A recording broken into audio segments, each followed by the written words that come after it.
மாலை வரும். வீதியிலே சுத்தி திரிந்தால் வீணாக சாவு வரும்.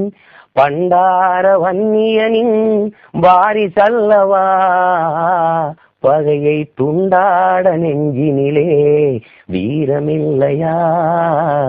ஆண்டாண்டு காலமதாய் ஆண்டு வந்த பூமி, அப்பன் ஆத்தா பாட்டன் பூட்டி சுத்தி வந்த வீதி.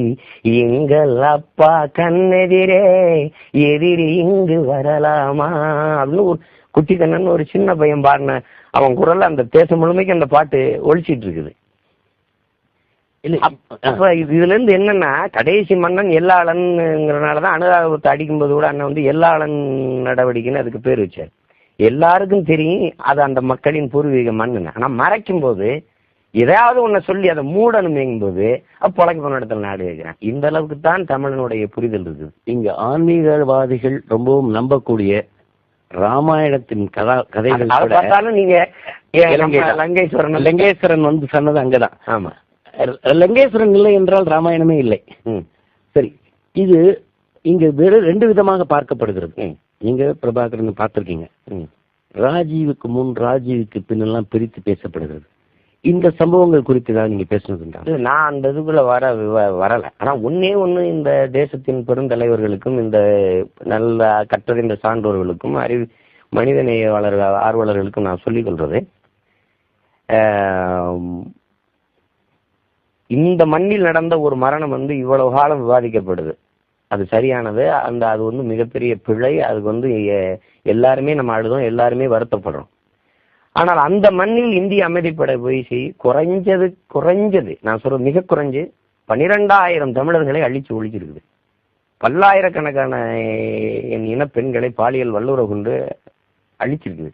தாய் தந்தையருக்கு முன்பே அவர்களை கையங்காலையும் கட்டி போட்டு அவர்கள் கண் முன்னே அவ்வளவு தூரம் அந்த மக்கள் மீது வன்மத்தை காட்ட இந்திய அமைதிப்படைக்கு என்ன வந்தது, இந்திய படைக்கு என்ன வந்ததுங்கிறத நம்ம கேட்கிறது. அந்த மண்ணில் நின்ற 3 ஆண்டுகளில் ஒரு அமைதிப்படைனா 2 பேருக்கு பிரச்சனை, நீ 2 பேருக்கு வா என்ன பிரச்சனைன்னு ஒரு தீர்வு நடத்தி கொண்டிருக்கிறது. சிங்களன் மீது ஒரு தாக்குதலை நடத்தியிருந்தா, சிங்கள நாட்டினுடைய அமைச்சர்களுக்கெல்லாம் பாதுகாப்பு அதிகாரிகளா பாதுகாப்பு பணியில இந்திய ராணுவம் நின்றதா இல்லையா? சேவர்த்தனை சொன்னானா இல்லையா? பாரு நம்ம பசங்கள்லாம் கால்பந்து ஆடிட்டு இருக்கிறானுவ, நமக்காக இந்திய ராணுவம் புலிகளோட சண்டை போட்டுக்கிட்டு இருக்குன்னு சொன்னாரா இல்லையா?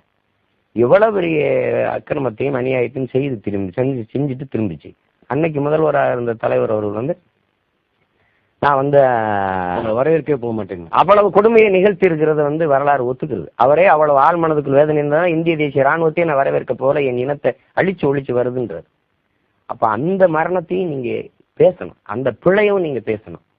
மொத்தமாவே இதை மூடிட்டு இதையே எடுத்து பேசிட்டு நாங்க எவ்வளவு செஞ்சோம்னு நம்ம சொல்றது அது சரியா இல்லை. அதனால அந்த விஷயத்தையே விட்டுட்டு வரலாறு எவ்வளவு பெரிய காயத்தையும் ஆற்றும், அதை விட்டுட்டு, ஏன்னா நீங்க இன்னைக்கு காந்தியின் மரணத்தையோ இந்த தேசத்தின் பெரும் தலைவியாக இருந்த இந்திரா காந்தியின் மரணத்தையோ விவாதிக்க தயாரா இல்லை. இன்னைக்கு காங்கிரஸ் கட்சி ஒட்டி இருக்கிற ஒரு சுவரொட்டிலையாவது இந்திரா காந்தி அம்மையார் படம் இருக்குன்னு சொல்லுங்க, அந்த சுவரொட்டிக்கு முன்பு தீ குளிக்கிறேன். இப்ப இறங்கி 2 பேரும் போவோம். இல்ல, நீங்களே உங்க தலைவியை மறந்துட்டீங்க, அவரை பத்தி பேசுறதே இல்லை நீங்க. ஆனா நீங்க இந்திரா காந்தி அம்மையாரை கொன்னவர்களை வந்து சீக்கிய மண்ணில வந்து தியாகி என்று விழா எடுக்கும் போது நீங்க கண்டிச்சிருந்தா, என்ன எங்க தலைவியை கொண்டதும் எப்படி உங்களுக்கு தியாகி ஆகும் அப்படின்னு நீங்க கேட்டதுண்டா? நீங்க கேட்கறது இல்லை.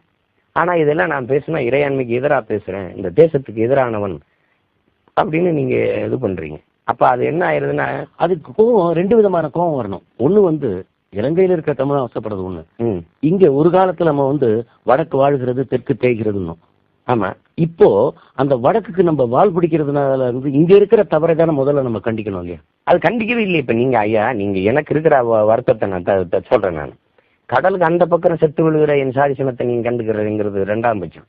கடலுக்கு இந்த பக்கம் வாழ்ற மண்டப ராமேஸ்வரம் பகுதியிலிருந்து மீன் பிடிக்க போன மீனவன், கன்னியாகுமரி போயிருந்த மீனவன் குறைந்த அளவில் 410 மீனவனுக்கு குறையாது கொல்லப்பட்டிருக்கிறான். இப்ப பாகிஸ்தான்ல இருந்து ஒரு தீவிரவாதி ஊடுருவி அடிக்கும் போது எல்லை தாண்டிய பயங்கரவாதம் நம்ம அறிவிக்கிறோம், அவனோட போர் தொடுக்கிறோம். தனுஷ்கோடி வரை திரட்டி வந்து சுட்டுருக்கிறான். இதையே எல்லை தாண்டிய பயங்கரவாதம் என் தேசம் அறிவிக்கல? 410 மீனவனை கடல் எல்லையில சுட்டு வீழ்த்தது தவறு என்று ஒரு வருத்த செய்தி, அது கடுமையானது என்று ஒரு கண்டனம் இதுவரை இந்த தேசத்தின் தலைமையோ யாருமே அறிவிக்கலையே.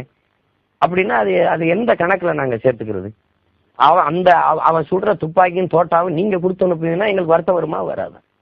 அதாவது இப்போ சமீப காலமாக எழுந்திருக்கிற இந்த கோபங்களும் 5 ஆண்டுகளுக்கு முன்பே எழுந்திருக்கணும்.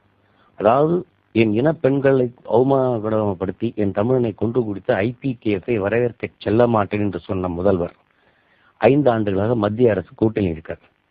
இதுக்கு ஏன் அப்பவே அந்த ஆட்சி ஆரம்பிக்கும் போதே 2004 இருந்து ஏன் இந்த தமிழ் ஆர்வலர்களும் இந்த தமிழ் பேரவைகள் ஏன் பிரஷர் ஜாஸ்தி செய்யல? அது இப்ப இன்னைக்கு புலம்பெயர்ந்த நம் உறவுகள் வந்து உலகெங்கும் எழுந்து நின்று இன்னைக்கு தெருவுல நின்று கொட்டுற பணியில கொளுத்துற வெயில பட்டினி கிடந்து போராடுறத 5 வருஷத்துக்கு முன்னாடி செஞ்சிருக்கணும். நான் கனடால பேசும்போது கூட இதுதான் சொன்னேன், நீங்க வந்து இந்த போராட்டத்தை இன்னும் தீவிரப்படுத்தணும் அப்படின்னு. இன்னைக்கு செய்யறத நம்ம செஞ்சிருந்தா அன்னைக்கு இவ்வளவு பேரழிவை நம்ம இனம் சந்திச்சிருக்காது. இப்ப இந்த 6 மாசமா தானே இந்த பேரழிவை நிகழ்த்த